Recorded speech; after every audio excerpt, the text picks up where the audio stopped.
Governor Sheriff Oborevwori's insistence on strict monitoring of projects is ensuring Deltans get full value for the money spent on rural roads across the state. Delta State Commissioner for Works, Rural Roads and Public Information, Mr. Charles Aniagwu, stated this during a comprehensive inspection of ongoing and completed road projects in Aniagwu North and Aniagwu South local government areas of the state.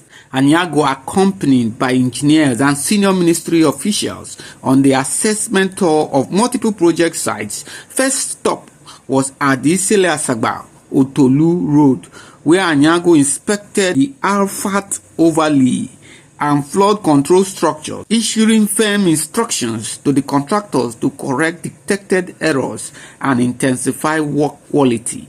Aniagwu explained that Governor Oborevwori's strict oversight policy ensures that while contractors make legitimate profit, government also safeguards citizens' interests.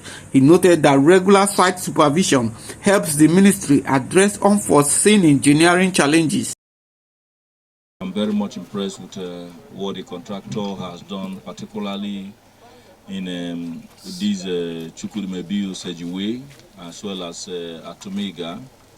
And the contractor that is handling the Isele-Asagba Otulu has something that he needs to work on with respect to the drains. They have done a good job with the asphalting of that particular corridor.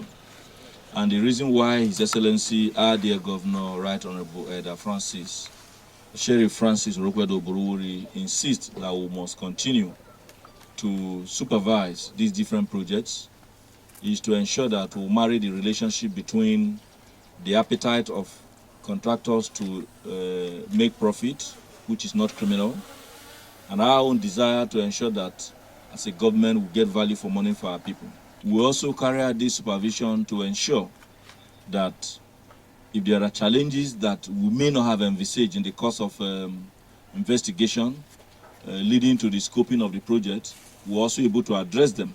The inspection team also visited the 1.95 kilometer Atumiga internal roads, the 1.2 kilometer Justice Chukwumebiu Sejiwe Udumeje Uno, and the newly completed 2.75 kilometer Umoshimili Road on Aniagwu.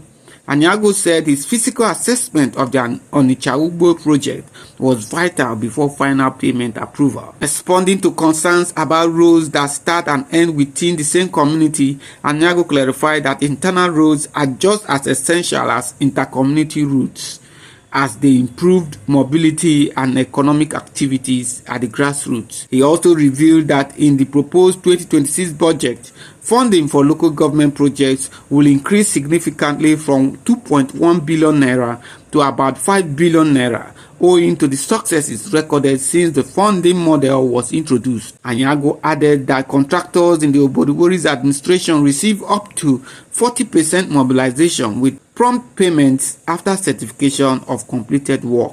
ADBN Delta State correspondent Charles Kosipi reports that on the emerging erosion threat along the Isele-Asagba Otolu axis, the commissioner said the ministry had already met with engineers and ordered immediate remedial action. And so I am expecting that the contractor will need to remobilize to that site for the purpose of addressing that particular gully that I've started developing, so that it does not now go beyond what we can manage. And that, I can assure you, will be done.